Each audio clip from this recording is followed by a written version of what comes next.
Hey there, welcome to Sepia Speaks, where we talk about all things hotel and the hospitality trade. My name is Ricky, and I've been in the hospitality and travel industry for over 30 years. And I may not have seen it all, but I've seen plenty. Sepia Speaks is about my sharing these. Today's story is about the time I was called to evaluate the sales team of a hotel in China. Citywide, the hospitality business there was growing, but the hotel in question was lagging behind their competitors. So I got to the hotel, and the first observation I had was that the sales team spent most of their time sitting in the office. Mind you, I was looking at the room sales and not at the events or banquet sales team. To me, it didn't make any sense that they were not out meeting with clients. After a bit of digging, I discovered that the sales personnel were in the office in order to take reservations from their clients. And the reason they do this was because management measures their performance only by the bookings they personally make, which are then considered as sales. And the management and the owners were not only fully aware of this, they were in fact condoning it.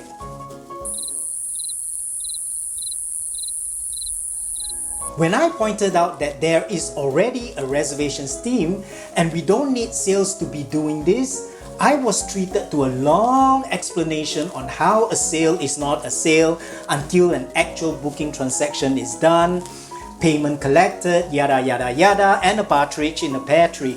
The bottom line question thrown back to me was, how else can we measure a sales personnel's performance for the job that they were hired to do, if not by the actual reservations they make? I must admit there is some logic in there somewhere. On reflex, I argued that we can always measure the sales personnel's performance by the production of the accounts that they are in charge of without needing them to actually take the booking themselves. But is that the real answer? What if a salesperson just happened to inherit an account from another personnel who has left? Surely that particular account's production shouldn't be auto-credited to him or her, right?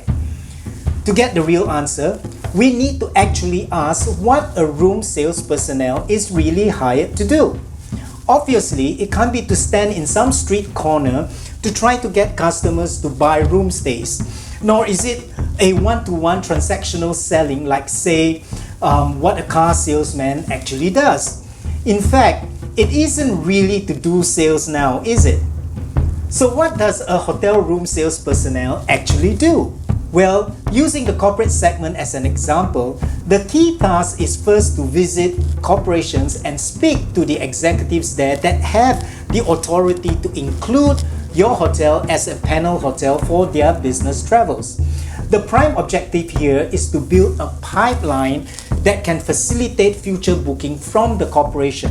And typically, this pipeline is simply actualized through the offering of a preferred corporate rate to such corporations. The thing is, all these activities do not involve any sales transaction at all. But ironically, this is actually what the room sales personnel is hired to do.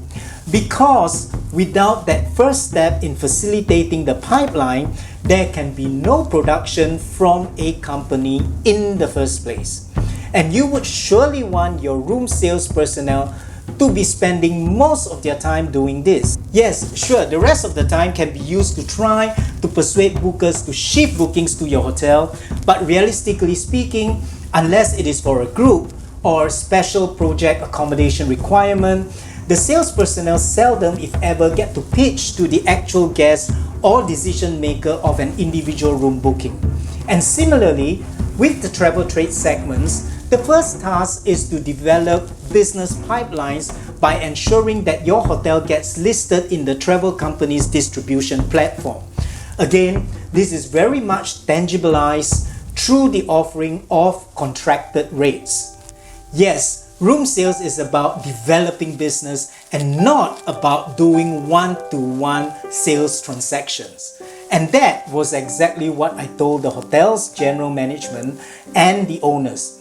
So, if that's the case, why don't we all just redesignate our sales managers and call them business development managers instead? Well, One opinion is that clients have better clarity when dealing with someone carrying the title of sales as opposed to someone with a potentially more complicated title of business development. But the other more pertinent question is, how should you measure the performance of your room sales personnel? Here's the answer. I would first build their KPI with the heaviest weightage on the number of successful pipelines created. And number two, this is then followed by the count of activities achieved, like the number of sales calls or the number of clients meetings made. And only after these, the actual revenue production of such clients. Yes, I know, you can only take booking revenue to the bank. But without the preceding efforts and activities, these bookings won't happen in the first place. Measure the activities and the results will follow. And management and owners should be totally aligned to such measurements. And these must be made very, very clear to the sales team on day one of each personnel's onboarding at the hotel. I hope you enjoyed the story. And as always, if you would want me to speak on any particular topic, please email to us at info@sepiahotels.com or just write in the comments below. Thank you for watching and see you in the next Sepia Speaks.